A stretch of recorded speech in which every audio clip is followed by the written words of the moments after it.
90 రోజుల కోర్సు పూర్తి చేస్తే చాలు 100% ప్లేస్మెంట్ సపోర్ట్ తో సాఫ్ట్వేర్ జాబ్ మీ సొంతం. వెంటనే కోడ్ జ్ఞాన్ డెస్టినేషన్ ని సంప్రదించండి.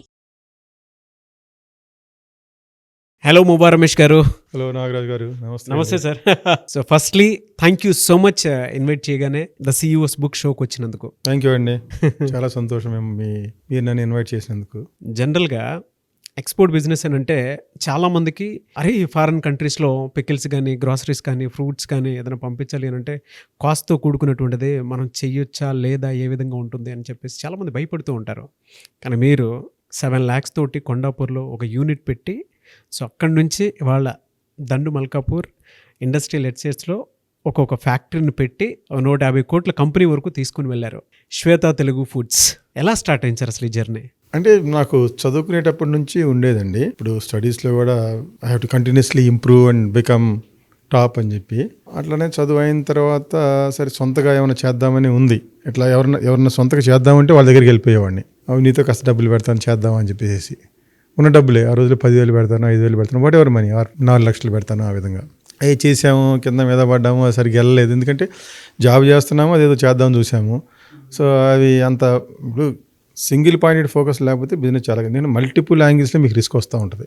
ఆ కోరిక అయితే అలానే ఉండిపోయింది. ఇంకా అంతా ఆపేసాము బిగినింగ్లో, జాబ్ చేస్తున్న బిగినింగ్లో. ఇప్పుడు చూసినా అబ్జర్వ్ చేస్తూ ఉంటాయి, ఈ బిజినెస్ ఎలా అవుతుంటుంది, ఈ బిజినెస్ ఎలా అవుతుంటుంది, దీన్ని ఎలా చేస్తారు ఏంటి అని చెప్పి అలా అబ్జర్వ్ చేయటం, తర్వాత నా జాబ్ నేను చేసుకోవటం, ఇంకా అట్లా నడుస్తూ ఉంది. ఇంకొన్నాళ్ళకి అంచెలంచెలుగా ఒక పొజిషన్ పై లెవెల్కి వెళ్ళిన తర్వాత ఇంత శాలరీ, ఈ కంఫర్ట్స్ రావు, కంఫర్ట్ జోను ఎందుకు, ఇంకా రిస్క్, ఇవన్నీ చెప్పి సొసైటీ, మా ఫ్యామిలీ అందరూ కూడా అపోజ్ చేసేవాళ్ళు. అన్నీ ఉన్నాయి, అవసరమా నీకు, అది ఇది అని చెప్పి. బట్ అదైతే అది అట్లనే ఉంది, ఆ కోరిక అది ఆ బర్నింగ్నే ఉంది, వస్తూ ఉంటుంది పోతూ ఉంటుంది, వస్తూ ఉంటుంది పోతూ ఉంటుంది. ఇంకా అట్లనే 4-5 జాబులు మారాను. ఇంకా తర్వాత ఇంకా కాదు, లెట్ మీ జంప్ అన్నప్పుడు దూకేశాను. ఇంకా దూకేసిన తర్వాత కొండాపూర్లో ఒక 7 lakhs పెట్టి ఒక షెడ్ కట్టడం జరిగింది. షెడ్ కట్టిన తర్వాత ఇప్పుడు అది ఏంటంటే బిజినెస్, నాకున్న వర్క్ చేస్తున్నప్పుడు ఉన్న కాంటాక్ట్స్, ఇంటర్నేషనల్ కాంటాక్ట్స్ ఉంటాయి కదా, వాళ్ళని అడిగాను. నేను ఇట్లా షెడ్ పెట్టక ముందు మీరు ఎక్స్పోర్ట్ దాంట్లో వర్క్ చేశారా? చేశానండి, 17 years పనిచేశాను ఆల్మోస్ట్. ఎక్స్పోర్ట్ ఇంటర్నేషనల్ మార్కెటింగ్లో ఫుడ్. అప్పటికి మీకు 2.5 lakhs శాలరీ వదిలేసారు, మంచి కంఫర్ట్ కంఫర్ట్ జోన్ వదిలేసాను. ఎప్పుడు వదిలేసారు సార్ అది? 2010 ఎండింగ్ అండి. ఓకే, 2011 బిగినింగ్లో స్టార్ట్ చేశాను. సో సీడ్ అక్కడ నుంచి పడింది మీకు? ఎస్, షెడ్ కట్టాను. ఇప్పుడు ఆ ఉన్న కాంటాక్ట్స్ను అడిగాను, నేను బిజినెస్ చేయదలుచుకున్నాను, నాకు ఏమైనా ఆపర్చునిటీ ఇస్తారంటే వాళ్ళు కొన్ని గ్రాసరీస్ ప్యాక్ చేయమన్నారు వాళ్ళ బ్రాండ్లో, యుఎస్ కెనడా వాళ్ళు. సరే షెడ్ కట్టాను, ఇప్పుడు ఏం చేయాలి, వర్కర్స్ రావాలి. వర్కర్స్ ఎట్లా వస్తారు, నిజం వర్కర్స్ ఎట్లా వస్తారు? నేను షెడ్ కట్టాను, ఇప్పుడు బిజినెస్ చేయాలి, వర్కర్స్ ఎలా వస్తారు?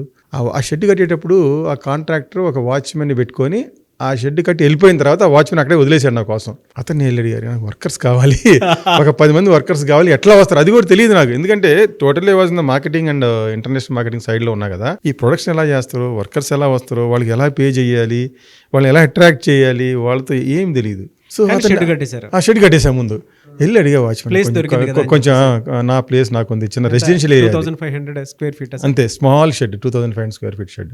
ఆ వాచ్మెన్ అడిగా, కొంచెం వర్కర్స్ని పట్టుకొస్తా సార్, నాకు నమ్మకం లేదు, రేపు వస్తుందా లేదా, నేను ప్యాక్ చేయగలనా లేదా అని చెప్పి వాడు పట్టుకొచ్చాడు 10 మందిని. నాకు అతనే హీరో అనిపించాడు ఆ రోజున, వాచ్మెనే హీరో నాకు, వర్కర్స్ని పట్టుకురాగలడు అని చెప్పేసి. ఇంకా వాళ్ళని ఆ తర్వాత ఇంకా వాళ్ళని ట్రైన్ చేసుకోవటం, ఇంకా వాళ్ళకి ఫుడ్ సేఫ్టీ, క్వాలిటీ అని పెట్టుకోవటం, ఇంకొంచెం ఎంప్లాయీని పెట్టుకోవటం, ఇంకా అట్లా ముందుకు వెళ్ళిపోయింది. ఇంకా సింగిల్ పాయింటెడ్ ఫోకస్, వెళ్ళటం, అక్కడ కూర్చోవటం, బ్రహ్మాండమైన ప్యాకేజింగ్ చేయాలి, బెస్ట్ ప్రోడక్ట్ ఇవ్వాలి, చిన్న సెటప్ కదా. సో ఆ ఫోకస్ చేసి ముందుకెళ్ళడం జరిగింది. ఇనీషియల్గా మీరు ఎన్ని ప్రోడక్ట్స్ని స్టార్ట్ చేశారు సార్ అసలు ప్యాకింగ్? 4 to 5 ఐటమ్స్ అండి. అవి rice items, general rice items, whole chillies అలాంటివి. నేను ఈ బిజినెస్ చేస్తున్నాను అనేటువంటి విషయం వేరే వాళ్ళకి ఎలా తెలియచేశారు మీరు ఆ టైంలో?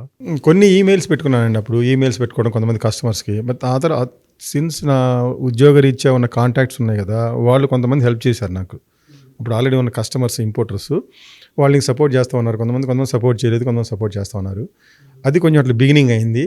అట్లానే ఫ్రూట్ పల్ప్స్ కూడా చేశాను, మ్యాంగో పల్ప్, అవి కూడా చిత్తూరు దగ్గర మ్యానుఫ్యాక్చరింగ్ చేసి ఎక్స్పోర్ట్ చేయడం జరిగింది. గల్ఫ్, సౌదీ అరేబియా, దుబాయ్ అటు, అది కొన్ని కాంటాక్ట్స్ ఉన్నాయి, దాని ద్వారా చేయడం జరిగింది. కాకపోతే ఆ బిజినెస్లో నేను అంత రాణించలేకపోయాను, పల్ప్ బిజినెస్లో. దాన్ని ఇంకా అలా వదిలేసేసి ఈ గ్రాసరీస్, దాన్ని ప్రాసెస్డ్ ఫుడ్స్, బ్రాండింగ్, వీటిలోకి వచ్చేసాను నేను. ఇదే ఫస్ట్ బిజినెస్ అనేది, అంతకుముందు ఏమైనా చేశారా? ఉద్యోగం చేస్తున్నప్పుడు ఎవరన్నా ఫ్రెండో లేకపోతే చుట్టాలు ఎవరైనా చేస్తే అందులో కాస్త పెట్టడం, కూర్చోవటం, అయిపోవటం అవన్నీ చేసాము. ఏదో గ్రానైట్స్ బిజినెస్ చేసాము. నేను అహ్మదాబాద్లో జాబ్ చేశాను, తర్వాత మెడ్రాస్లో జాబ్ చేశాను, తర్వాత హైదరాబాద్లో జాబ్ చేశాను.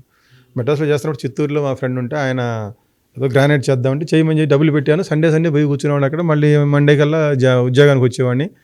అది లాస్ట్కి ఏదో ఇదే కదా, సింగిల్ పాయింటెడ్ ఫోకస్ లేకపోతే ఒక అతను డబ్బులు ఎత్తుపోతాడు, లేకపోతే ఫైర్ యాక్సిడెంట్లు ఇవన్నీ భయపడిపోయాం. అమ్మో ఇంత రిస్క్ అని వదిలేసిందండి. సో అట్లా ఇవాళ దండు మల్కాపూర్ ఇండస్ట్రియల్ ఎస్టేట్లో ఒక ఫ్యాక్టరీ, అందులో కూడా 600 మంది ఎంప్లాయీస్ మిమ్మల్ని నమ్ముకొని వర్క్ చేస్తున్నారు. సో అక్కడ కొండాపూర్ నుంచి ఇక్కడికి రావడానికి మీ జర్నీ ఎలా సాగింది సార్ అసలు? నేను అనుకోలేదండి ఇంత పెద్ద ఫ్యాక్టరీ పెడతానని, నిజంగా అనుకోలేదు. తర్వాత 3 బస్సులు కూడా ఉన్నాయి. విలేజెస్కి వెళ్ళి వర్కర్స్ని తీసుకొస్తుంది, లేడీ వర్కర్స్ని. ఇవన్నీ నేను చేస్తాను నిజంగా అనుకోలేదు. నేను ఫ్యాక్టరీ పెడతాను కూడా అనుకోలేదు. అదేంటంటే I was just continuing in my journey with positivity and courage. ఆ కరేజ్ కూడా ఫస్ట్లో అంత కరేజ్ ఉండేది కాదు, నిదానంగా పెంచుకుంటూ వచ్చాను. సో తర్వాత ఆ ప్రాసెస్ ఏ విధంగా జరిగింది అసలు? ఫస్ట్ ఇక్కడ చేసామండి. ఇక్కడ చేసిన తర్వాత మా సింగిల్ పాయింటెడ్ ఫోకస్, క్వాలిటీ చూసుకోవటం వలన, సర్వీస్ మంచిగా ఉండటం వలన, కస్టమర్స్తో కూడా మంచిగా మా కమ్యూనికేషన్, టైమ్లీ కమ్యూనికేషన్. అప్పటివరకు 2 గంటలు 3 గంటలు నిద్రపోయేవాడిని.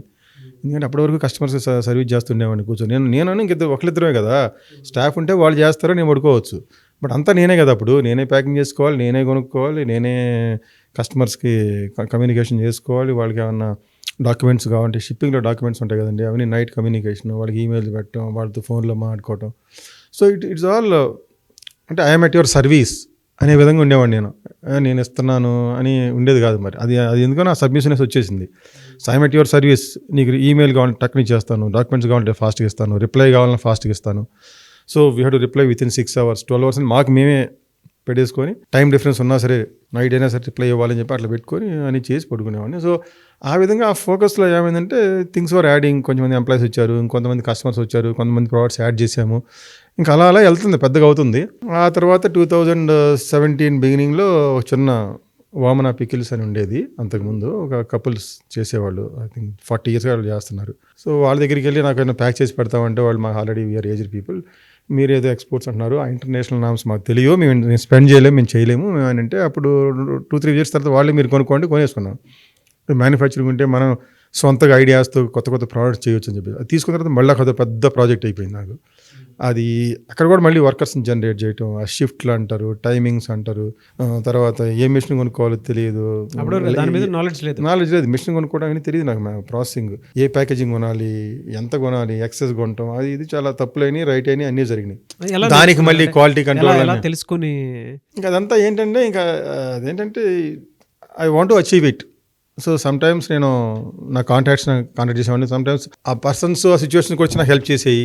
ఇండస్ట్రీలో ఉన్న కాంటాక్ట్స్ని చూసుకుంటూ ఉండేవాడిని, ఎవరు ఎట్లా హెల్ప్ చేస్తారని చెప్పేసి వాళ్ళు కొంత సజెషన్ చేసేవాళ్ళు. నాకు తెలియకుండా చెప్పే కదా సిచ్యువేషన్స్, పీపుల్ హెల్ప్ చేసేవాళ్ళు. సో ఆ విధంగా ముందుకు జరిగింది. అక్కడ కూడా కొంచెం ఫ్రస్ట్రేటింగ్, ఇది చేయగలమా, మళ్ళీ ఫ్యామిలీలో అంటున్నారు ఇంత కష్టం ఎందుకు, ఇవన్నీ ఏంటి అంతా, వాళ్ళు రారు, వాళ్ళతో ఇది డిస్పాచ్ అవ్వదు, క్వాలిటీ ప్రాబ్లమ్స్, ఇవన్నీ అవసరమా, మళ్ళీ వెళ్ళిపోయచ్చు, మనం ట్రేడింగ్ చేసేసుకో, సింపుల్గా గ్రాసరీస్ కొనుక్కో, ప్రాసెసింగ్ చెయ్యి, ల్యాబ్లో టెస్ట్ చేయి, పంపించేసి ఈజీగా ఉంది, సాయంత్రం నిద్రపోవచ్చు. ఇదేంటంటే అక్కడ మెషినరీ బ్రేక్ డౌన్ అయిందంటారు, పవర్ పోయిందంటారు, వాటర్ లేదంటారు. వాటర్ లేదని చెప్పి ఫ్యాక్టరీ అయిపోయిన రోజులు ఉన్నాయి.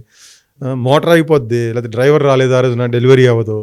సింగిల్ పర్సన్సే ఈ కెన్ మీ బిజినెస్ మేజర్గా అఫెక్ట్ చేయొచ్చు. ఒక డ్రైవర్ రావాలి, అతను తీసుకెళ్ళి ట్రక్ని తీసుకెళ్ళి చేయాలి, అతను రాలేదు, ఆగిపోయింది మొత్తం డిస్పాచెస్, మార్కెట్లో నుంచి గొడవ.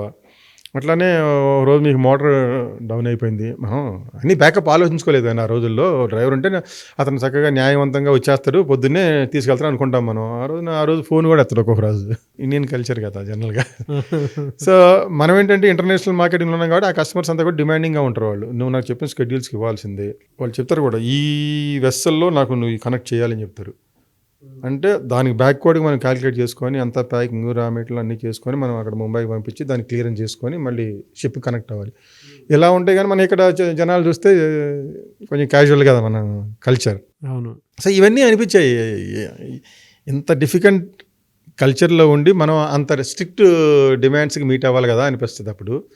బట్ అయినా కానీ ఇంకా నిలబడ్డాము, ధైర్యంగా ముందుకెళ్ళాము. సో మానిటరీగాను మానసికంగా కూడా అప్పుడు బాగానే ఉండేది. బట్ లాగుతూ ఉండేవాళ్ళు వెనక్కి. అయినా కానీ something is telling me, come on man, you have to prove it. I mean you నాకేముంటుంది అంటే I want to give the best safe food and quality food to the human beings అని ఉండేది. Okay. అందుట్లో preservatives ఉండకూడదు, కల్తీలు, ఈ compromise అంతా వద్దు డబ్బు సంపాదించడానికి. So we will give the best food అని ఉండేది. సో ఇంకా దాంతో ముందుకు వెళ్తూనే ఉన్నాను. But again same people start supporting now, same family, same near and dear. So అలా వామన పికిల్ నుంచి 1.5 crores తోటి దాన్ని అక్వైర్ చేస్తే తీసుకొని దాన్ని మళ్ళీ ఇప్పుడు దండు మల్కాపూర్కి షిఫ్ట్ చేయడం అయిందండి. అది చిన్న ఫెసిలిటీ. అది మాకు ఎప్పుడు భయం ఏంటంటే యుఎస్ఎఫ్డిఏ ఆఫీసర్స్ వస్తారండి. వాళ్ళు United States food and drug administration ఉంటుందండి. వాళ్ళు United States department of agriculture, ఈ అథారిటీస్ వాళ్ళు చెక్ చేస్తారు. They are called regulatory authorities of that country. అట్లానే European food safety and health authorities ఉంటారు. తర్వాత కెనడాకి ఫుడ్ ఏజెన్సీ అని ఉంటుంది. తర్వాత లాస్ట్ ప్రతి కంట్రీకి ఉంటారు. ఈవెన్ దుబాయ్కి ఉంటారు, సౌదీకి ఉంటారు, Saudi Arabia food and drug administration. అట్లా మన కంట్రీలో FSSAI అని ఉంది, food safety standards authority of India అని. సో వాళ్ళు ఎప్పుడో వస్తారు. వాళ్ళు సడన్గా నాకు ఆల్రెడీ అయింది. నేను మా కొండాపూర్లో ఉన్నప్పుడు second year of my business the food inspector came. FDA inspector they wrote to us saying that we are coming for a auditing of your facility for the good manufacturing practices, హైజీన్గా చేస్తున్నారా, safety food delivery చేయగలరా అని చెప్పేసి. ఆ షెడ్లో మేము సరే Indian స్టైల్లో సరే జరుగుతుంది ఏమవట్లేదు అని చెప్పి నడిపించేస్తున్నాం మేము. అది తెలియగానే ఏంటంటే మాకు తెలిసింది ఏంటంటే అది ఆడిట్ పాస్ అయితే మేము they will allow us to export, otherwise they will just say stop the exports అని చెప్పి. సో ఇదేంటంటే నాకు ఉన్నది ఒకటే చేతిలో, ఇది ఆగిపోతే మళ్ళీ అని చెప్పేసి ఇంక నేను ఇంకా 30 daysలో I spent 30 lakhs every day 1 lakh on improving the facility, on buying some new machinery, on making the facility hygiene and food safety కి కావాల్సిన విధంగా చేయడానికి అన్నీ. ఇంకా వెనక ముందు ఏమీ ఆలోచన లేదు. ఇంకా ఎప్పుడు సార్ అంటే ఆ ఇయర్ ఎప్పుడు? 2012 అండి. 2012 స్టార్ట్ అయిన సెకండ్ ఇయర్కి. ఓకే. సో 30 daysకి 30 lakhs స్పెండ్ చేస్తాను. ఎందుకంటే we have to go head, that is nothing like ఇంక అందులో కటింగ్ ద కార్నర్స్, సేవింగ్ ఏమి సేవింగ్ చెయ్యాలా వద్దా ఏం లేదు, చేయటం అంతే. ఇంకా ఎక్కడి నుంచి తీసుకొచ్చారు సార్ అంత మనీ? ఇంకా వచ్చేసింది అంతే. చెప్తున్నా కదా నేను నా ఫిలాసఫీ అంటే ఇప్పుడు you keep walking with courage, things will you will attract the things to achieve your goal. That is the philosophy I'm following now. Keep walking fearlessly with courage to achieve your goal. So అలా start అయింది. అలా అయింది. So అది pass అయ్యాము. So it was very good. ఆ fear మళ్ళీ మాకు ఇంకో సెకండ్ ఆడిట్ కూడా అయింది. సో ఇప్పుడు ఈ ఫెసిలిటీ మూవ్ అయినప్పుడు ఏమవుతుందంటే మేము ఏమైతే ఫెసిలిటీ కొన్నామో వామన పికిల్స్ వాళ్ళ దగ్గర నుంచి, అదేంటంటే అది FDA ఆడిట్ పాస్ అవుతుంది. అందుకని చెప్పి ఇంకా దండు మల్కాపూర్లో కట్టుకొని we were the first unit to construct అక్కడ కొత్త ఇండస్ట్రియల్ ఎస్టేట్లో తొందరగా కన్స్ట్రక్ట్ చేసుకొని వీ వాంట్ బి రెడీ. ఆతృత ఉంది లోపల, ఆ భయం ఉంది. శ్వేత తెలుగు ఫుడ్స్ దాన్ని శ్వేత తెలుగు ఫుడ్స్గా, వాళ్ళు తెలుగు ఫుడ్స్ అనే బ్రాండ్తో చేస్తున్నారు. దాన్ని మేము శ్వేత తెలుగు ఫుడ్స్గా మార్చుకొని మై పేరు పెట్టి then we started entering to many countries. దండు మల్కాపూర్లో ఎప్పుడు ఏ ఇయర్లో స్టార్ట్ అయింది? 2021. ఇవాళ 30 కంట్రీల్లో మీ ప్రోడక్ట్స్ అన్ని ఎక్స్పోర్ట్ అవుతూ ఉన్నాయి. అవునండి, అవును సార్. ఓన్ మ్యానుఫ్యాక్చరింగ్ ఏమి ఉంటాయి సార్ మీ దగ్గర ఉండేటువంటి ప్రోడక్ట్స్? మేము చేసేవన్నీ ఎక్సెప్ట్ గ్రాసరీస్, మిగతా అన్ని మేము ఓన్గా చేస్తామండి. ఇప్పుడు స్నాక్స్ 30 varieties ఆఫ్ స్నాక్స్ చేస్తాము. పికిల్స్ ఉన్నాయి 20 varieties of pickles. Cooking paste అంటాము, జింజర్ గార్లిక్ పేస్ట్ కానివ్వండి, లేకపోతే బిర్యానీ పేస్ట్ అని చెప్పి ఇలాంటి పేస్ట్లు. చట్నీ పౌడర్స్ అంటే మన కారపొళ్ళు, నల్ల కారం, తర్వాత వెల్లుల్లి కారం, ఇలాంటివి. ఫ్రోజన్ ఫుడ్స్ ఎక్స్పోర్ట్ చేస్తాము. సమోసాలు, తాటి ముంజలు, చింత చిగురు, ఇలాంటివన్నీ ఎక్స్పోర్ట్ చేస్తాము ఫ్రోజన్లో. ఇవన్నీ కూడా మేము ఇంటర్నల్గా చేసేయనండి. ఇన్ని వెరైటీస్ మేము ఇంటర్నల్ చేస్తాము. ఈవెన్ చిక్కీస్ చేస్తాము, అంటే పీనట్ బాల్స్ అవి. So entire things we make in our own. So groceries అంటే అన్నీ మేము, ఇప్పుడు రైస్ మిల్ అంటే మాకు రైస్ మిల్ లేదు. We go to the mill, we audit the facility, అక్కడ ల్యాబ్లో టెస్ట్ చేసుకుంటాము డిఫరెంట్ పెస్టిసైడ్స్ కను వాట్ ఎవర్ ఏ కంట్రీకి ఎక్స్పోర్ట్ చేస్తామో ఆ నామ్స్ ప్రకారం టెస్ట్ చేసుకొని ఇది పాస్ అయితే మా ఫెసిలిటీ తీసుకొచ్చి అక్కడ మళ్ళీ ఏదైనా హైజీనికల్గా మేము ప్యాక్ చేసి దానికి లేబులింగ్ ఏ కంట్రీ కావాలంటే ఆ లేబులింగ్ వేయాలండి, లేకపోతే వాళ్ళు రిజెక్ట్ చేస్తారు. Every small thing is a big thing. మనం అనుకుంటాం ఇదే కదా లేబుల్లో ఏముందో, చిన్నది లేకపోయినా సరే, ఒక బ్యాచ్ నెంబర్ సరిగ్గా లేకపోయినా, ఒక లాట్ నెంబర్ లేకపోయినా రిజెక్ట్ చేస్తారు. మేము అవన్నీ కూడా ఫేస్ అయ్యాం కూడా. ఫేస్ చేశారు యూరోప్లో కానీ, కెనడాలో కానీ, యూఎస్లో కానీ. సో ఇవన్నీ ఈ నామ్స్ అన్ని తెలుసుకొని దాని ప్రకారం మేము టెస్ట్ చేసుకొని మల్టీ లెవెల్ టెస్టింగ్ చేసుకొని పంపిస్తామండి. లేకపోతే కనుక డెఫినెట్గా 100% రిజెక్షన్ అంటే రిజెక్షన్. ఇంకేదో ఫస్ట్ వార్నింగ్ సెకండ్ వార్నింగ్ కూడా ఉండదండి. అక్కడ కూడా ఇంకా మళ్ళీ వాళ్ళతో మాట్లాడటానికి కూడా ఏముండదు అక్కడ. They are just emotions less. They work like a machine, ఒక రోబోట్ లాగా పనిచేస్తారు అంతే. ఇది రూలు, ఈ రూల్ లేదు, వెళ్ళిపోండి అంతే, రిజెక్టెడ్. ఇది ఫాస్ట్ అయింది ఇన్, అంతేగాని ఎమోషన్స్ ఏం లేవు. ఇది పెద్ద బిజినెస్ మెన్నా, చిన్న బిజినెస్ మెన్నా, పాపం ఇండియా ఏం లేదు, అట్లే ఉండదు. మనం అనుకోవటమే ఇక్కడ. నేనేమంటానంటే వాడు అని ఫోర్స్ చేసాడు ఆ కంట్రీకి ఎక్స్పోర్ట్ చేయమని చెప్పి. మీరు చేస్తున్నప్పుడు ఈ better follow his norms, because వాళ్ళు వాళ్ళ సిటిజన్స్ హెల్త్ కోసం వాళ్ళు పనిచేస్తున్నారు, అంతేగాని మీ ఎమోషన్స్ కోసం ఇక్కడ వాళ్ళు ఏమి లేరు. జనరల్గా మీరు చెప్తుంటే అంటే రెగ్యులేటరీ అండ్ కంప్లైంట్ రిస్క్ల గురించి మరి మాట్లాడుతూ ఉంటే ఈ ప్రాసెస్లో అంటే మనం పంపించాల్సినటువంటి డెస్టినేషన్స్ వేరే ఉంటాయి. జనరల్గా ప్రతి కంట్రీ గురించి మీరు మాట్లాడుకుంటే కెనడా, యూఎస్ వాటి గురించి మీరు మాట్లాడుతూ ఉన్నారు. సరే, లాజిస్టిక్స్ ప్రాబ్లమ్స్ ఉంటాయి, లాంగ్వేజ్ బ్యారియర్స్ ఉంటాయి, అండ్ దాంతోపాటు క్వాలిటీ అండ్ ప్రిజర్వేషన్స్లో ఏదో చిన్న డిఫరెన్స్ వచ్చినా సరే వెనక్కి వచ్చేస్తాయి అనేటువంటివి ఉంటాయి కదా. ఈ ప్రాబ్లమ్స్ని మీరు ఒక్కొక్కటి ఏ విధంగా క్లియర్ చేసుకుంటూ వచ్చేవాళ్ళు సార్? ఎందుకంటే ఇక్కడ నుంచి హైదరాబాద్ నుంచి మీరు ఫుడ్ జనరల్గా ముంబై వరకు పంపించాలి అని అంటే దానికి సంబంధించినటువంటి ఆ షిప్మెంట్ని కూడా మనం అర్థం చేసుకోవాలి. ఆ ప్రాసెస్ ఇనీషియల్ దగ్గర నుంచి ఇప్పటి వరకు ఏ విధంగా ఉంది సార్ అసలు? నేను హైదరాబాద్ నుంచి ఈ ఫుడ్ ఇన్ని దేశాలకు పంపిస్తున్నానంటే కనుక, ఒకటి నేను చెప్పే కదా, ఈ షెల్ఫ్ లైఫ్ అనేది మేము ఇక్కడే టెస్ట్ చేసుకుంటాము, దాని ప్రకారమే పంపిస్తాం అక్కడికి. షెల్ఫ్ లైఫ్ లేకపోతే ఎక్స్పోర్ట్ చేయలేమండి. 2 నెలలు 3 నెలలు షెల్ఫ్ లైఫ్ ఉంటే ఎక్స్పోర్ట్ చేయాలి. మినిమం 12 months ఉంటేనే వాళ్ళు ఇంపోర్ట్కి అలౌ చేస్తాం. మినిమం 12 months ఉండాలి, లేకపోతే ఇవన్నీ మిగతా అలౌ చేయరు. అంటే ఏది నేను చెప్పేది, షిప్లో పోయాయి, ఎయిర్లో పోయాయి మీరు 10 days 15 days what ever it's okay. మేము ఎయిర్లో ఎక్కువ చేయము, అంతా షిప్లోనే చేస్తాము. షిప్లో 12 months లేదు వాళ్ళు యాక్సెప్ట్ చేయరు. ఎలా ముంబై వరకు ఎలా పట్టుకున్నారు సార్ అసలు? అంటే ఈ షిప్పింగ్ లైన్స్ కొన్ని నేను ముంబై వెళ్ళాను, కలవడం జరిగింది. వాటిలో 3 రకాలు ఉంటారు. CHA అంటారు, అంటే కస్టమ్ హౌస్ ఏంటి అని చెప్పేసి, ఫ్రేట్ ఫార్వర్డర్ అని, షిప్పింగ్ లైన్ అని చెప్పేసి. వీళ్ళని ఇంతకుముందు ఎక్స్పీరియన్స్లో నేను కొంతమంది కలిశాను జాబ్ చేస్తున్నప్పుడు. అట్లానే నేను సొంతగా పెట్టిన తర్వాత అక్కడికి వెళ్ళి కలిసి వాళ్ళతో మేమేం చేయదలుచుకున్నా మాట్లాడుకొని వాళ్ళతో బిజినెస్ డీల్ మాట్లాడుకొని వస్తాము.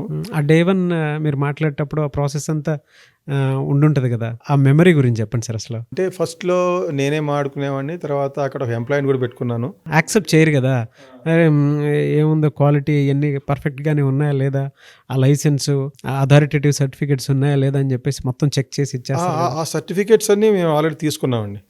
ఏం తీసుకున్నారు? గవర్నమెంట్ ఆఫ్ ఇండియా నుంచి తీసుకోవాల్సిన సర్టిఫికేషన్స్ అన్ని ఇప్పుడు DGFT అంటారు, director general of foreign trade అని చెప్పేసి వాళ్ళ దగ్గర నుంచి కోడ్ తీసుకోవాలి. తర్వాత అట్లానే RCMC అంటారు, ఇక్కడ లోకల్లో అప్పుడు federation of Andhra Pradesh chamber of commerce అని ఉండేది అప్పుడు, ఇప్పుడు తెలంగాణ. దాంట్లో FIO అని ఉంటుంది. వీటిలో మేము మెంబర్స్ అయ్యామండి, స్పైసెస్ బోర్డ్ మెంబర్స్. అవన్నీ తీసుకున్నాము, కొని పంపించాము.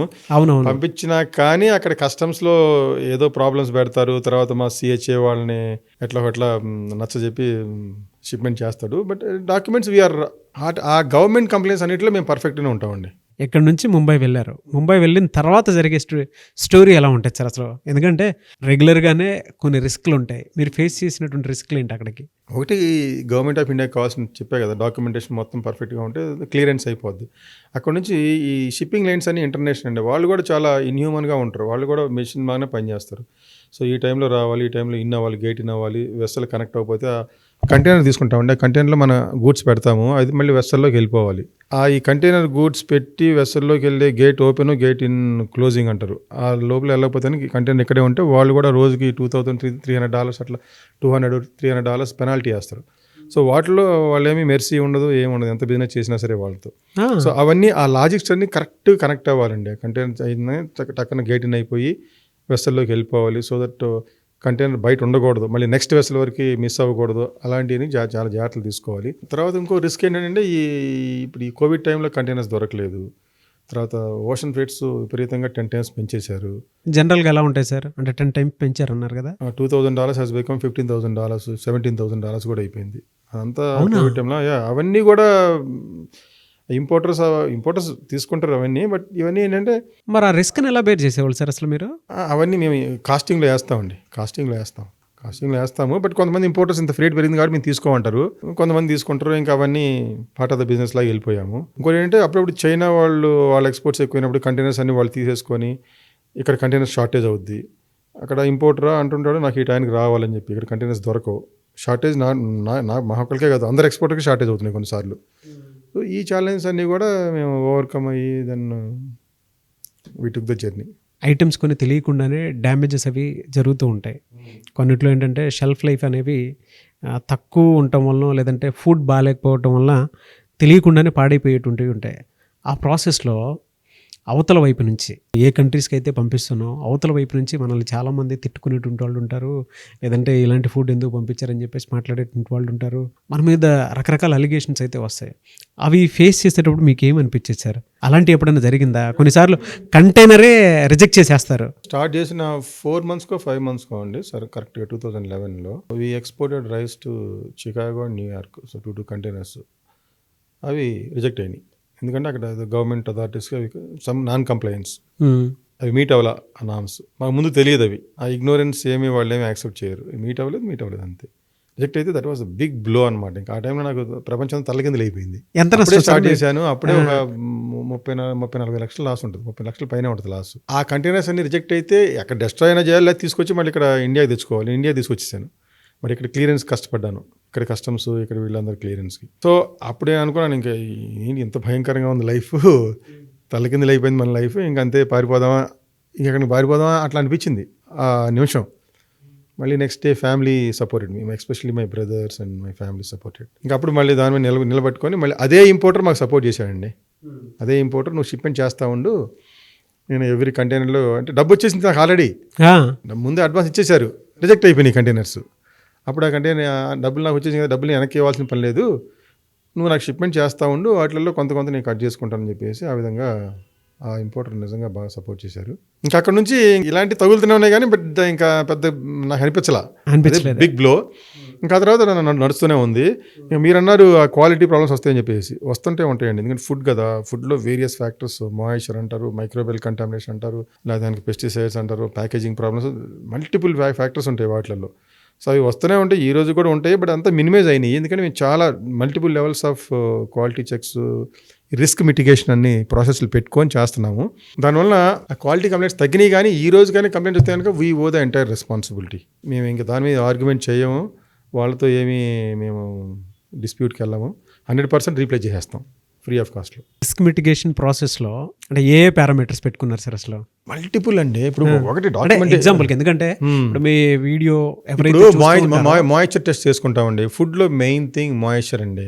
మాయిశ్చర్ ఎక్కువ ఉంటే కనుక you will have fungus, different problems వస్తాయి, డిస్కలరేషన్, అవి ఇవి అన్నీ వచ్చేస్తాయి, షెల్ఫ్ లైఫ్ ఉండదు, అన్నీ వస్తాయి. మాయిశ్చర్ ఏ ఫుడ్ అయినా సరే, ఏదైనా సరే ఫస్ట్ మాయిశ్చర్ టెస్ట్ మీరు ఎక్కువగా చూసినటువంటి ఫుడ్ దాని ఫిజికల్ పారామీటర్స్ టెస్ట్ చేసుకుంటాము, దాంట్లో ఏమైనా కంటామినేషన్స్ ఉన్నాయని టెస్ట్ చేసుకుంటాము. ఇంకా తర్వాత there are lot of water activity అంటారు, ఇంకా there are many scientific things are there. So అవన్నీ టెస్ట్ చేసుకొని పంపిస్తామండి. మెయిన్గా పెస్టిసైడ్స్ చూస్తాము, అఫ్లాటాక్సిన్స్ అంటారు, హెవీ మెటల్స్ అంటారు, లెడ్ క్రోమేట్ కంటెంట్ అంటారు, తర్వాత microbial contamination, salmonella, E coli, TPC, ఇవన్నీ ఎక్కువ ఉంటే కనుక అబ్సల్యూట్ రిజెక్షన్.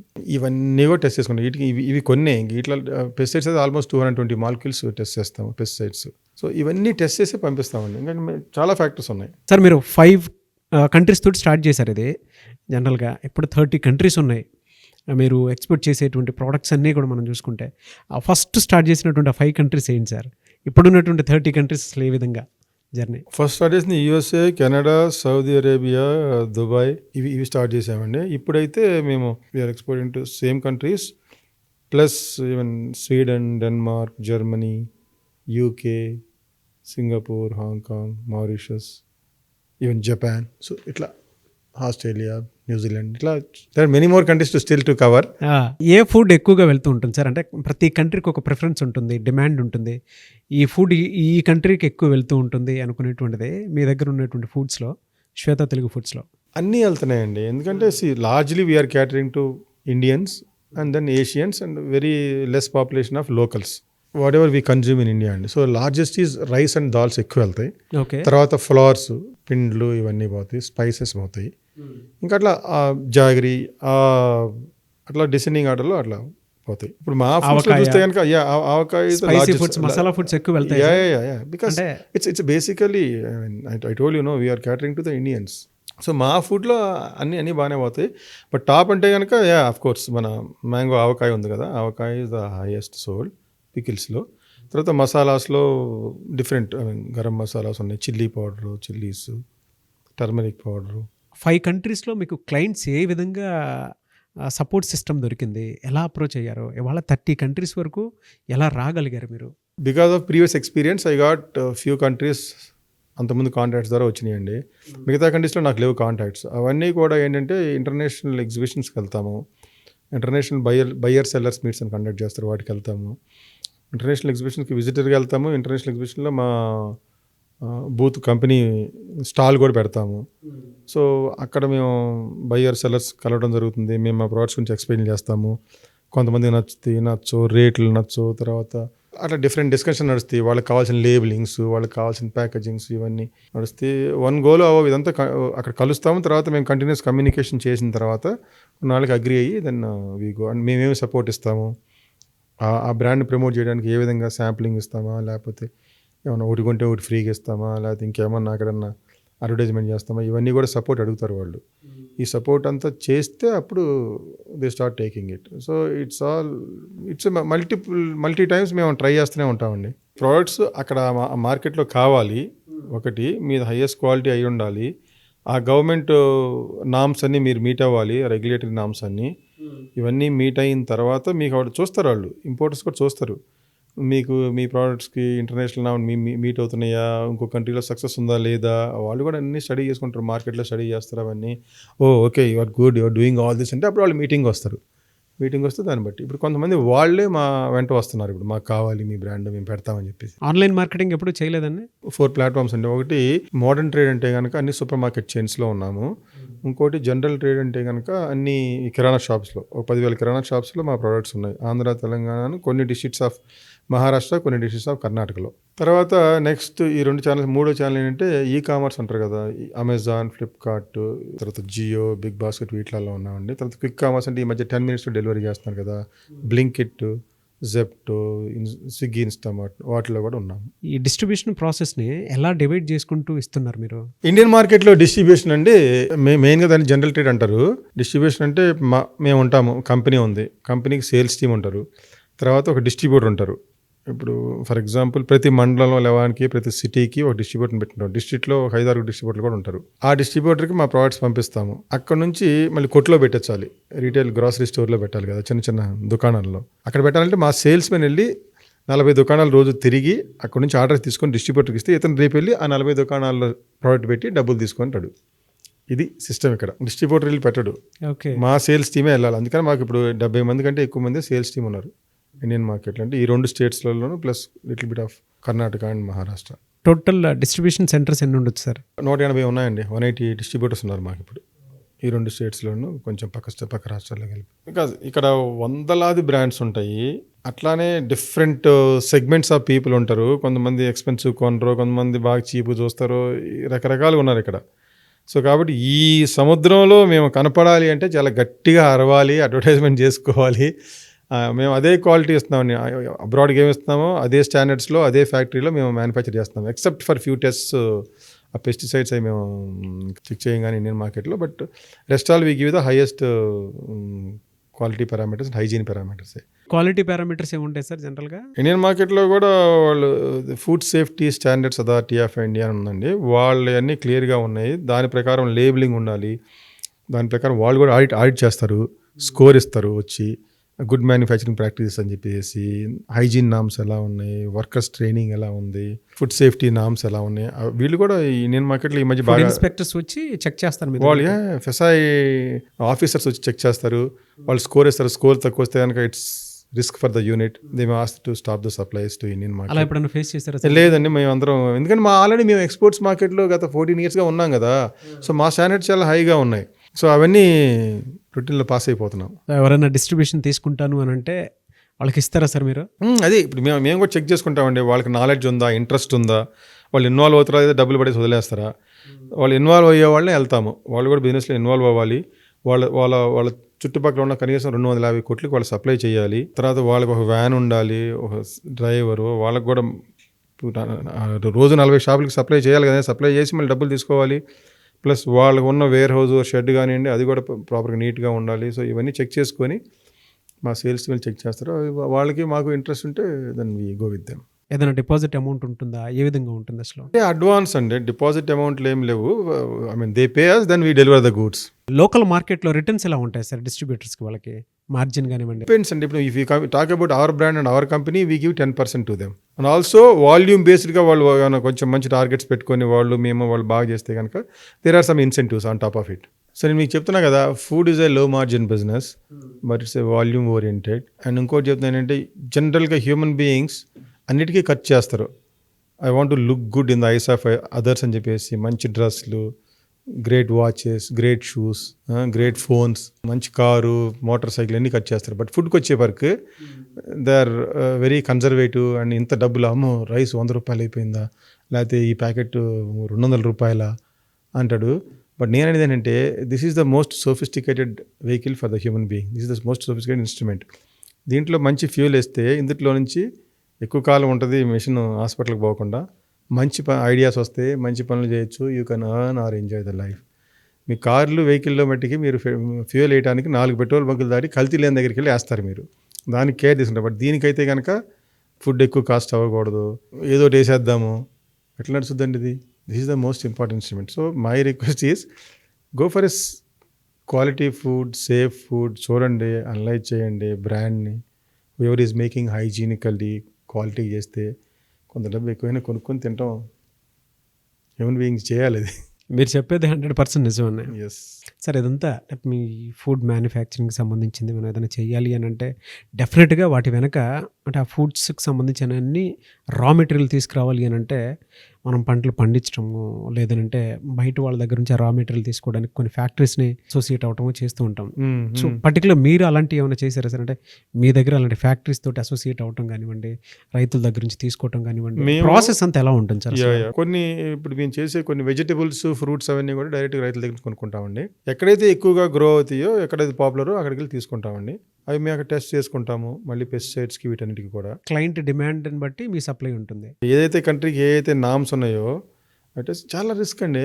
ఎక్స్పోర్ట్స్లో వాళ్ళు చిన్న వాటికి మొత్తం రిజెక్ట్ చేసేస్తారండి కంటైనర్ మొత్తం, చిన్న ఇష్యూకి. సో కాబట్టి అలా మేమే ఆ రిస్క్ తీసుకోము. తర్వాత ఇండియన్ మార్కెట్కి కావాల్సిన ఇండియన్ మార్కెట్లో టెస్ట్ చేసి తీసుకుంటామండి. టెస్టింగ్, రా మెటీరియల్ టెస్టింగ్ అయిన తర్వాత దాన్ని డిఫరెంట్ విధాలుగా ప్రాసెస్ చేయటం, వాషింగ్ చేయటం, వాటిని ప్రాసెస్ చేయటం అన్నీ చేసి ప్రోడక్ట్ అయిన తర్వాత మళ్ళీ టెస్ట్ చేసుకుంటాం. ఫైనల్ ప్రోడక్ట్ కూడా టెస్ట్ చేసుకుంటాము, ఆన్లైన్లో టెస్ట్ చేసుకుంటాం. డిఫరెంట్ పారామీటర్స్ డిఫరెంట్ స్టేజ్లో. సో ఇట్లా డిఫరెంట్ లెవెల్స్లో చెక్ చేసుకుంటేనే కానీ ప్రోడక్ట్ బయటికి రాదు. ఎంత లాస్ అయ్యారు సార్ అసలు?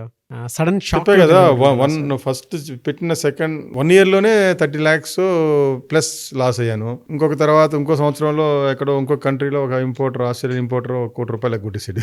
కోటి. ఇంక ఇవన్నీ ఏంటంటే ఓకే, ఆ దెబ్బ తగిలిన తర్వాత ఇంక నిదానంగా ఇంకొంచెం మెచ్యూరిటీ ఇంకొంచెం అట్లా వచ్చేసిన తర్వాత ఇప్పుడు నౌ ఇట్ ఈస్. మిమ్మల్ని బాగా బాధ పెట్టినటువంటి ఇన్సిడెంట్ ఏంటి సార్? అంటే ఇది జరగకుండా ఉంటే బాగున్ను, దీనివల్ల నేను ఇలా మారాల్సి వచ్చింది అనుకున్నటువంటి ఇన్సిడెంట్ ఏంటి సార్ అసలు మీ లైఫ్లో? నాది కూడా తప్పు ఉంటుంది కానీ నేను అన్నెసరి కానీ క్రియేట్ ఇచ్చేసుకుంటూ కూర్చున్నాను. మీరంతా మెచ్యూరిటీలోకి వచ్చారు కాబట్టి ఇప్పుడు మీరు అలానే అంటారు. ఇప్పుడు ఆ రోజుల్లో బాధ అప్పుడు కరెక్ట్ నమ్మకూడదు, మనుషుల్ని నమ్మకూడదు. అది ఏ ఇన్సిడెంట్లో అనిపించింది? అదే ఆ ఇంపోర్టర్, నేను అతను పంపించు, బాగా పోతుంది నీ ప్రోడక్ట్, బాగా పోతుందని చెప్పి నేను పంపిస్తా ఉండేవాడిని. అయ్యా డబ్బులు ఇవ్వండి, ఇస్తా రేపే ఇస్తా, ఇదిగో చూడు నేను బ్యాంక్లో నిలబడ్డాను, అది బ్యాంక్కి నేను డాక్యుమెంట్ ఇస్తాను అని చెప్పి ఫోటోలు కూడా పెట్టేవాడు. ఓకే, చక్కగా మన అన్నీ పెడుతున్నాడు కదా, వస్తువులు బ్యాంకులో ఈరోజు హాలిడే అంట, రేపు ఏదో ప్రాసెసింగ్ అవుతుందని ఇట్లా చెబుతూ ఉండేవాడు. నేను మీ ప్రోడక్ట్ బాగా అమ్ముడుపోతుందంటే నేను ఇక ఆ లైన్లో వెళ్ళిపోయా. కానీ ఇతను ఇక్కడ ఏమైనా చేస్తాను నేను అనుకోలేదు. అది కొంచెం అత్యాశ నాకు కూడా. ప్రోడక్ట్ బాగా వెళ్తుంది, పంపిద్దాం, మార్కెట్ షేర్ తీసుకుందాం అని చెప్పేసి. కానీ బాబు ఇక్కడ ప్రోడక్ట్ మొత్తమే పోతుందని చెప్పేసి ఆలోచించలేదు కదా నేను కూడా. సో కొంచెం అత్యాశలోకి వెళ్ళాను నేను కూడా. ఏ కంట్రీ వాళ్ళతో జరిగింది సార్ ఇది? ఆస్ట్రేలియా వాళ్ళతో పంపించేసాను. తర్వాత మొత్తం ఇంకా ఫోన్ లేదు, ఏం లేదు, అంతా ఎత్తేసాడు. ఎత్తేస్తే వెళ్ళాము, కలిసాము. అప్పుడు చాలా ఫ్రస్ట్రేటింగ్ అనిపించింది. మనుషులు నమ్మకూడదు. అండ్ బిజినెస్లో మనం కొన్ని basic SOPs, basic norms follow అవ్వాలి అంతే, అంతేగాని వాటిని మించిపోకూడదు అని చెప్పేసి అప్పుడు అర్థమైంది.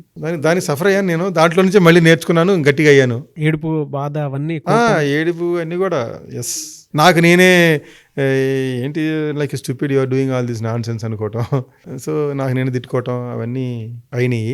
చాలా ఉన్నాయి అవమానాలని. ఫస్ట్ స్టార్ట్ చేసినప్పుడు నేను ఒక కంపెనీలో పనిచేసేవాడిని, ఇంతకుముందు చెప్పే కదా. అక్కడ నాకు జూనియర్ మోస్ట్ ఒక డిజైనర్ ఉండి ఆర్ట్ వర్క్ డిజైన్ చేసేవాడు. నేను కంపెనీ స్టార్ట్ చేసిన తర్వాత అతన్ని అడిగాను, నేను కొంచెం నాకు ఒక లేబుల్ మంచి ఆర్ట్ వర్క్ చేసి పెడతావా అని చెప్పేసి. అతను మీరేం డబ్బులు పే చేస్తారు సార్ అని చెప్పి నన్ను రిజెక్ట్ చేశాడు. షిట్ అనిపించింది, ఏంటి మనుషులు ఎట్లుంటారు. అప్పుడున్నప్పుడు సార్ అనేవాళ్ళు కంపెనీలో. మనం హై పొజిషన్లో ఉన్నప్పుడు వచ్చి మనం సొంతగా స్టార్ట్ చేస్తే నువ్వే ఇస్తావు డబ్బులు అన్నాడు. చా అనిపించింది. సో అది కొంచెం బాధపడటం జరిగింది. సో ఏం చేస్తాం, ఆ రోజున 10,000 కూడా ఇవ్వలేను నేను కొత్త ఆర్ట్ వర్క్ చేసుకోవడానికి. సో బట్ ఈ రోజున అదే పీపుల్ నా వెనకాల ఉన్నారు, సేమ్ పీపుల్, సార్ నాకు బిజినెస్ ఇస్తాం అని చెప్పి. అచీవ్మెంట్ అంటే అదే. Same person is coming, same person, sir నాకు బిజినెస్ కావాలి మీ దగ్గర నుంచి. మీకు ఎలా అనిపిస్తుంది సార్? అంటే అప్పుడు నాకు బాధ వేసింది, తర్వాత కొంచెం వాడి మీద కసి తీర్చుకోవాలనిపిస్తుంది. కానీ ఇప్పుడు ఓకే, మీరు అడిగిన హెల్ప్ ఏంటి అది? ఒక లేబుల్ తయారు చేయాలి ఒక కంట్రీకి. నేను ప్రతి ప్రోడక్ట్కి లేబుల్ పెట్టాలి కదండి. నాగరాజు గారు నాకు ఆ లేబుల్ చేసేస్తారా అని అంటే, అతను నాకు జూనియర్ మోస్ట్ ప్రీవియస్ కంపెనీలో. అడిగితే సార్ మీరు డబ్బులు ఇవ్వలేరండి, నేను అడిగిన డబ్బులు మీరు చేయను. ఇప్పుడు ఎంత సార్ దాని వాల్యూ? అంటే మీరు 5,000 6,000 ఇవ్వాలి. ఆ రోజు నాకు అది కొంచెం డబ్బులు ఎక్కువే. 5,000 నేను అనుకున్నాను, తెలిసినవాడు కదా, ఇంతకుముందు నాకంటే ఎక్కడో కింద పనిచేశాను నాతో పాటు. సరే ఏదో 1,000 తక్కువకి చేస్తారని అనుకున్నాను. మీరు ఇవ్వలేరు సార్ నా డబ్బులు, మీకు చేయను. ఏం చేస్తారు, నేను ఎక్కడున్నాను. మళ్ళీ ఒకసారి గుండ్రంగా తిరిగింది అంతా, గుండ్రంగా తిరిగింది. ఏం చేస్తున్నాం, ఏంటి ఇట్లా అయిపోయింది లైఫ్ అని చెప్పి. బట్ ఇంకా ఓకే, మళ్ళీ సాగాను ముందుకి. ఇంకెవరో హెల్ప్ తీసుకున్నాను, ఏదో ముందుకు అయిపోయింది. తర్వాత చూస్తే ఒక 6-7 ఏళ్ళ తర్వాత రీసెంట్గా 3-4 ఇయర్స్గా same person is coming and asking business, sir me business నాకు ఇస్తారా? ఓకే. లోపల ఉన్న మనోభావం ఏంటి సార్ అసలు? మనుషులు చాలా short term thinking, long term association, long term ఇది లేదు. చాలా షార్ట్ టర్మ్గా థింక్ చేస్తారు. పొజిషన్ బట్టి, నీ పొజిషన్ బట్టి, నీ financial position or hierarchical position బట్టి జనాలు ఇస్తున్నారు అని ఒక రియలైజేషన్ అనమాట. అది మనం చేయకూడదు. నేను అది చేయకూడదు. నేను ఒకటి చెప్తాను, మేమేంటంటే we are market driven company, consumer driven company, consumer centric company. అంటే వినియోగదారుడు ఏం చెప్తే అది మేము వెంటనే చెక్ చేసుకొని దాని ప్రకారం ఇంప్రూవ్మెంట్ చేయాలంటే ఇంప్రూవ్మెంట్ చేస్తాము. అంతేగాని మేము ఇదే చేస్తాము, మీరు ఇదే కొనాలి అని మేము చేసిందే ఇదని కాదు. We are completely open for that market driven, consumer driven company. Sir అన్ని చెప్తున్నారు కదా, మీ ఇంట్లో ఫాలో అవుతారా సార్ ఇవన్నీ తింటారా మీ ఇంట్లో అసలు? తర్వాత నేను ఫుడ్ బిజినెస్లో ఉన్నప్పుడు నేను చెప్తానండి, I want to serve with a quality and safe food to the human beings అని చెప్పి. నేను ఇంతకుముందు ఒకసారి మెన్షన్ చేశాను, ఈ కల్తీ చేసి ఈ నాసిరకం ఇచ్చేసి డబ్బులు సంపాదించాల్సిన పని లేదు. ఎందుకంటే it's only 2 things going to the human beings, one is food, another is medicine. So ఈ బిజినెస్లో ఉన్నప్పుడు మనకి ఆ పవిత్రత ఉండాలి అని చెప్పి నేను ఆ ప్రిన్సిపల్ని 100% ఫాలో అవుతాను. Whatever we make in our factory we get and we consume at home. నేను అమ్మేది నేను తినగలిగిందే అమ్ముతాను, మా ఇంట్లో తినగలిగిందే మేము చేస్తాము, అమ్ముతాము. సో కాబట్టి మేము ఇంట్లో అన్ని తీసుకెళ్ళి తింటాం. టేస్ట్ చేస్తారు? ఎస్, తింటాం, డైలీ యూజ్లో తింటాం. రెగ్యులర్ ఉంటాయి మీ ఐటమ్స్ అన్ని మీ ఇంట్లో ఉంటాయి? మా ఇంట్లో ఉంటాయి, మా కిచెన్లో ఉంటాయి, మా టేబుల్ మీద ఉంటాయి, మేము తింటాం. మేము అన్నీ తింటామండి, అన్నీ తిని మేము కూడా చూస్తాం. ఇవన్నీ కూడా ఒకటి తింటాం, ఒకటి సేఫ్ ఫుడ్ అని చెప్పి, ఇంకోటి టేస్ట్, ఆ సెన్సరీ ఎవాల్యుయేషన్ అంటారు, ఆ టేస్ట్ ప్రొఫైల్స్ ఎలా ఉన్నాయి కూడా చూచ్చు. ఆ ఇంట్లో వాళ్ళు ఏమనుకుంటున్నారు ఆ బయట కూడా ఉంది సార్, అదొకసారి చూద్దాం. రమేష్ గారు కెరియర్ స్టార్టింగ్ నుంచి సొంతగా ఏదైనా బిజినెస్ చేయాలి, ట్రెడిషనల్గా గుడ్ క్వాలిటీ ఫుడ్ ఇవ్వాలని ఉండింది.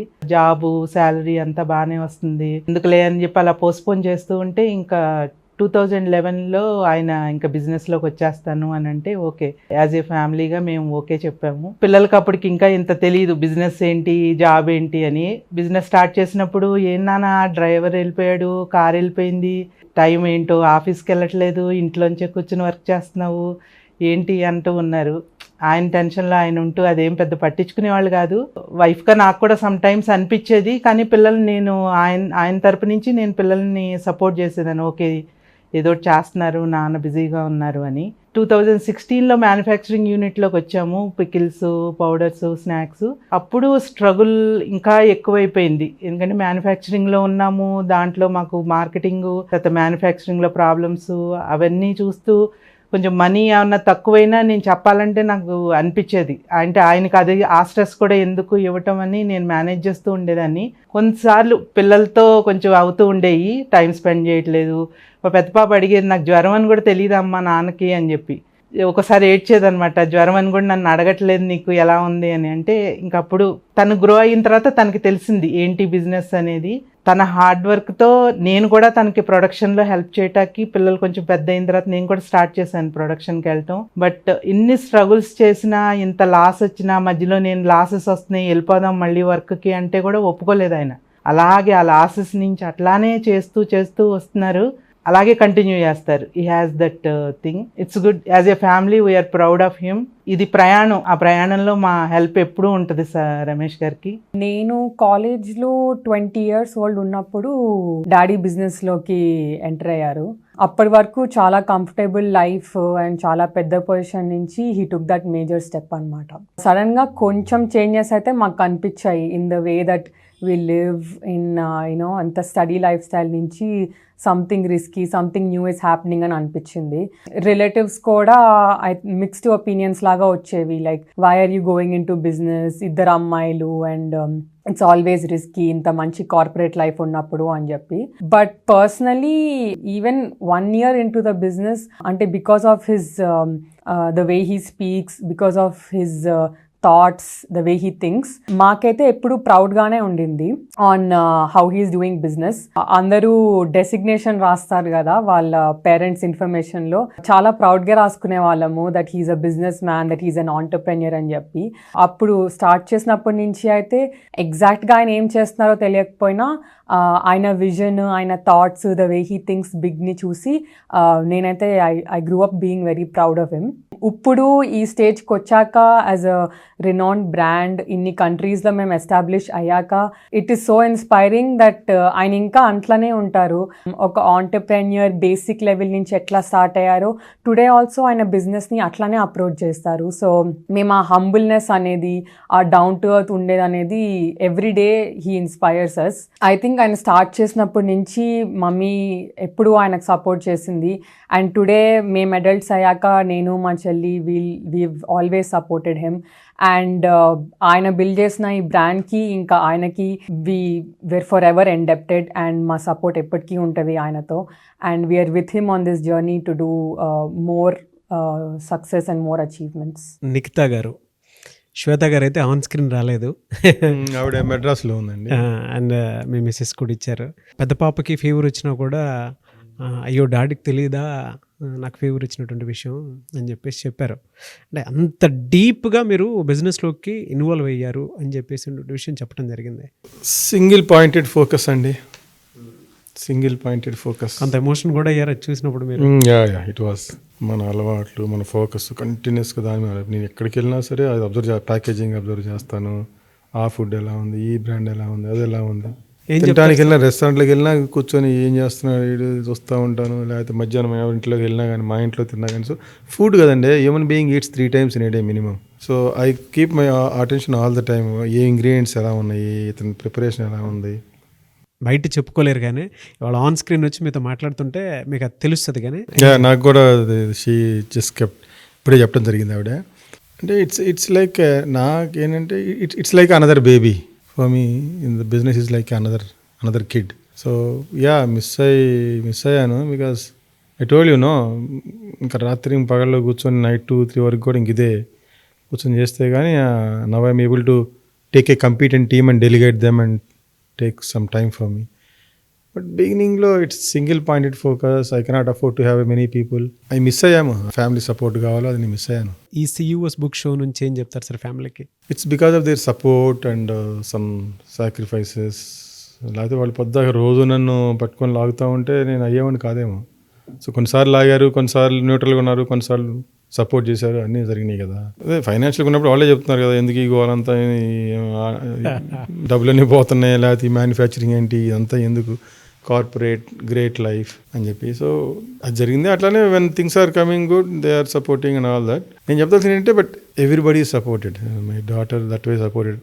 ఒకసారి అనుకుంది అంతేగాని బట్ అది ఇప్పుడు ఈ రోజు నేను చెప్పట్లేదు కదా, నువ్వు చేయలేదు అని చెప్పేసి. జస్ట్ ఆ రోజు అలా మింగేశారు దాన్ని, ఆ బాధను కూడా మింగేశారు. మా ఫాదర్ పట్టించుకోలేదు అని చెప్పేసి. బట్ ఈ కాజ్ కోసం అని చెప్పి వాళ్ళు కూడా అండర్స్టాండ్ చేసుకున్నారు. సో ఈ was for a bigger goal. So miss అవుతాము, ఈ జర్నీలో మిస్ అవుతాము ఇలాంటివి కొన్ని. శ్వేత తెలుగు ఫుడ్స్ అంటే మీ అమ్మాయి పేరు ఎందుకు పెట్టాలని అనిపించింది మీకు? అదేంటంటే ఇప్పుడు we want to add some more Indian range, south Indian range. So Telugu cuisine represent చేస్తూనే ఇంకేమైనా సౌత్ ఇండియన్ ఎక్స్క్లూసివ్లీ ఫస్ట్లో ఓన్లీ తెలుగు క్విజిన్ స్టార్ట్ చేసాము. మళ్ళీ ఇప్పుడు ఇంకేమైనా కొన్ని యాడ్ చేయాలంటే కనుక the brand has to be little broader అని చెప్పి ఇంకా కామన్ నేమ్ లాగా మా అమ్మాయి నేమ్ పెట్టాము. Great. In future we may add some more south Indian range కదా. రియల్లీ గ్రేట్ జర్నీ అండి. Very happy for you. ఎందుకంటే నాకు చాలా ప్రౌడ్గా కూడా ఉంది. తిరువురు పక్కనే విసనపేట, మీకు నాకు 10 kilometers డిస్టెన్స్. అసలు మీరు విసనపేట అనేటువంటి విషయం మీరు వచ్చి నాకు చెప్పేంత వరకు కూడా తెలియదు. అవును, అద్భుతమైనటువంటి నాకు తెలియదు. You also at young age you become the top most corporate leader అయ్యారు. చాలా సంతోషం. Thank you.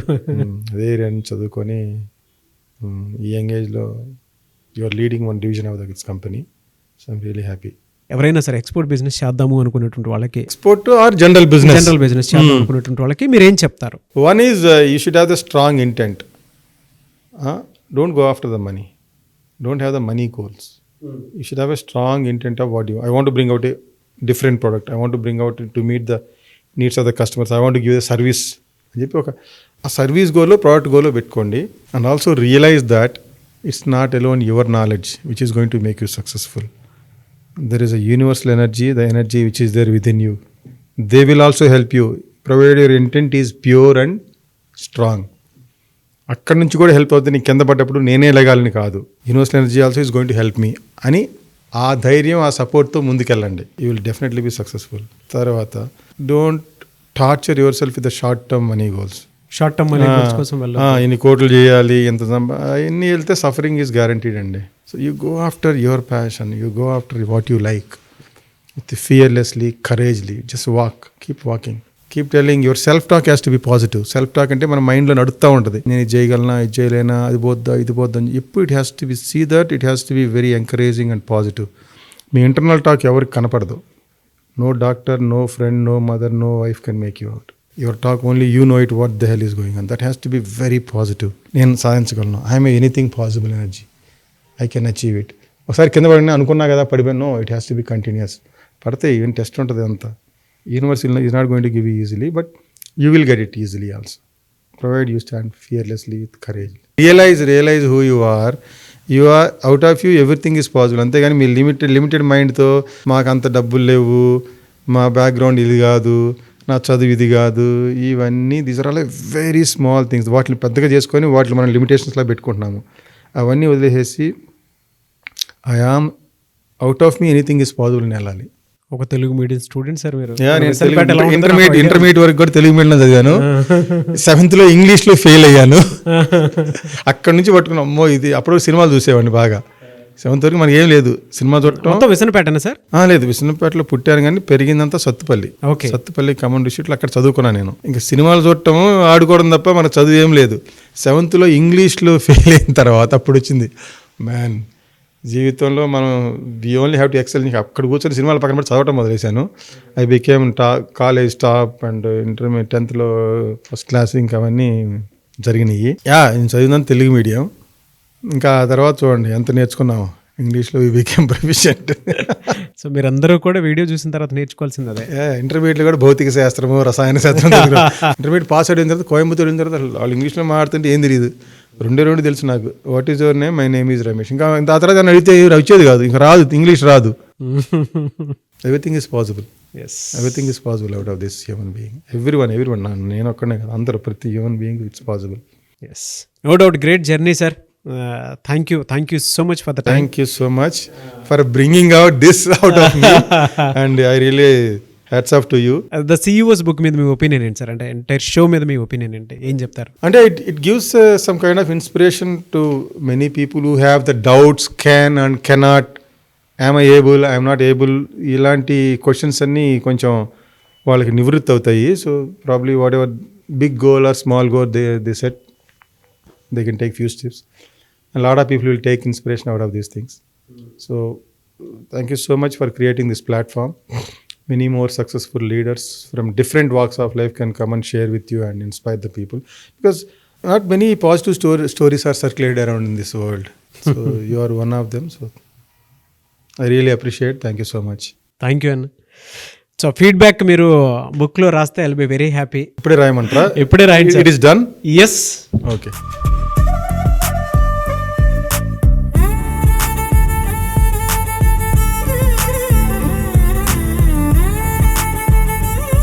సో ఓవరాల్గా రమేష్ గారు ఇచ్చినటువంటి ఫీడ్బ్యాక్ ఇది. సో బెస్ట్ బయటికి తీసుకొచ్చినందుకు చాలా హ్యాపీ. అండ్ ఈ ప్లాట్ఫామ్ చాలా మందికి ఉపయోగపడుతుంది. స్టార్టప్ ఎవరైతే పెట్టుకున్న ఆంటర్ప్రెన్యూర్స్ ఎవరైతే ఉంటారో వాళ్ళందరి బయోగ్రఫీస్ ఏవైతే ఉంటాయో, స్ట్రగ్లింగ్స్ కానివ్వండి, ఏదున్నా సరే సో చాలా మందికి హెల్ప్ అవుతుంది అనేటువంటి దాంతో పెట్టడం జరిగింది. Anyways thank you sir. Shweta Telugu foods ఇంకా ది బెస్ట్ వెళ్ళాలని మనస్ఫూర్తిగా కోరుకుంటున్నాను. డెఫినెట్గా అండి. జర్నీ ఇలానే కంటిన్యూ అవ్వాలని మాత్రం కోరుకుంటున్నాను sir. Thank you so much Ramesh గారు. థ్యాంక్ యూ నాగరాజు గారు. Thank you to entire team of Suman TV. Thank you very much for having me here. Thank you. Thank you sir.